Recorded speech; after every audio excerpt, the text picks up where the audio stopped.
Good morning, students. Today, our topic is working capital management. Every business organization need certain investment in assets. Such investment is called capital.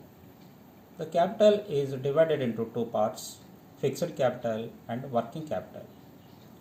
Fixed capital is the total investment made in fixed assets, such as land and building, plant and machinery, furniture, etc. Then working capital. It is the part of a total capital which is invested in current assets, such as stock in trade, debtors, bills receivable, bank balance, cash in hand, etc.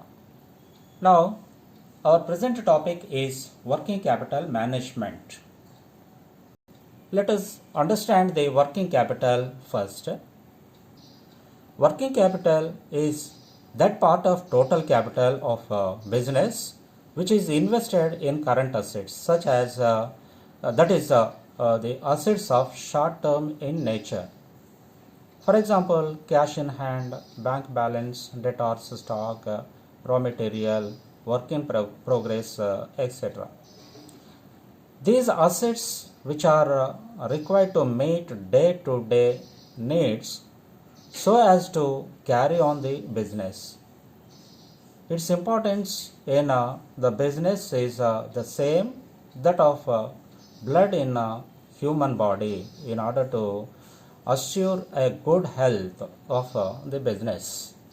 It fluctuates time to time, hence it is called fluctuating capital. Now, the working capital management. It is the management of current assets in relation to current liabilities to meet the short-term obligations is known as working capital management. It means the management has to manage the liquidity, that means the capacity to meet the short-term obligations of the company. In other words, the company has to maintain certain funds to meet its day-to-day cash requirements. Such management of money for day-to-day operations as well as any immediate debt obligations, the management has to take decisions regarding the working capital. Such a part is called working capital management. Working capital is divided into two parts, that is gross working capital and net working capital. Gross working capital is nothing but the sum of investment made in total current assets, and net working capital is the difference between the total assets or gross working capital and total current liabilities. In other words, it is the difference between total current assets and total current liabilities. Symbolically, it is denoted with net working capital is equal to current assets minus current liabilities. On the basis of procurement of current assets, the working capital is divided into permanent working capital and temporary working capital. The permanent working capital is of the nature of fixed in nature. Generally, the fixed working capital is generated from the sources of long-term finance, such as equity shares, preference shares, debentures. It is the minimum amount to be maintained with the company continuously throughout its operations. Such minimum fixed working capital is known as permanent working capital. Then temporary working capital, any amount over and above the permanent working capital is known as the temporary working capital. It fluctuate time to time. It depends upon the level of activities of the business. When it is uh, depression in the economy, it requires low working capital.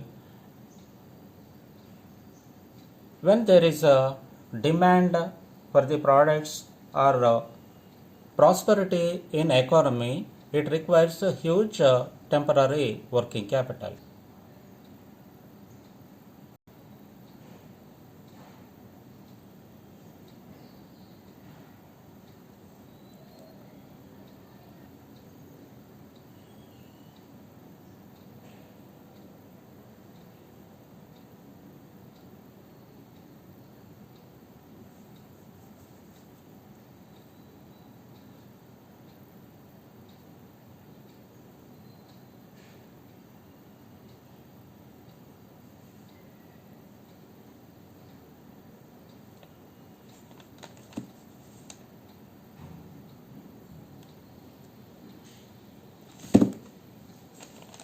I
availing new opportunities. When there is a sufficient working capital, the management avail the changing opportunities in the market. Avail trade discounts. Adequate working capital enables the company to avail trade discounts by purchasing raw material in large quantities. Next one, avail cash discounts. The company can avail cash discounts by making cash payment timely to its creditors or suppliers. Next one, financial reputation. When the company meet its obligations in time promptly, it increases the goodwill of the company. The financial reputation will be increased. Next, additional sales. When the working capital is sufficient, the company make additional sales by offering credit sales to its customers. Next, timely payment of interest, dividend, etc.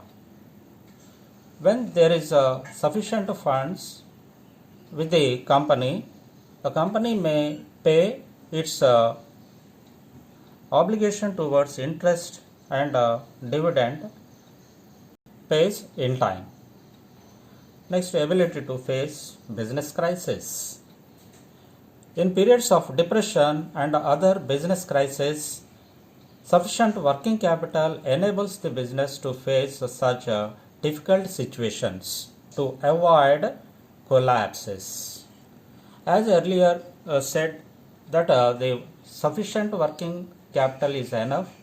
Both the inadequate and excess capitals, working capitals are harmful for the business. What are the disadvantages of the insufficient working capital? Let us discuss. The company may in a difficulty position when there is insufficient working capital. It cannot meet its short-term obligations in time. It and also the fixed assets cannot be utilized its installed capacity due to shortage of working capital. Finally, the goodwill of the company will affected due to shortage of working capital. Now, disadvantages of excess working capital. Working capital is a lifeblood, just like lifeblood in the organization. The working capital must flow from one place to another place of activities for the financial health of the business. Excess working capital leads to unnecessary purchasing of the inventories, holding the inventories, purchase of raw material. It incurs additional cost for the management. So the profitability will decrease with the effect of excess working capital. Now, the factors determining the working capital requirements we will discuss in next part. Thank you.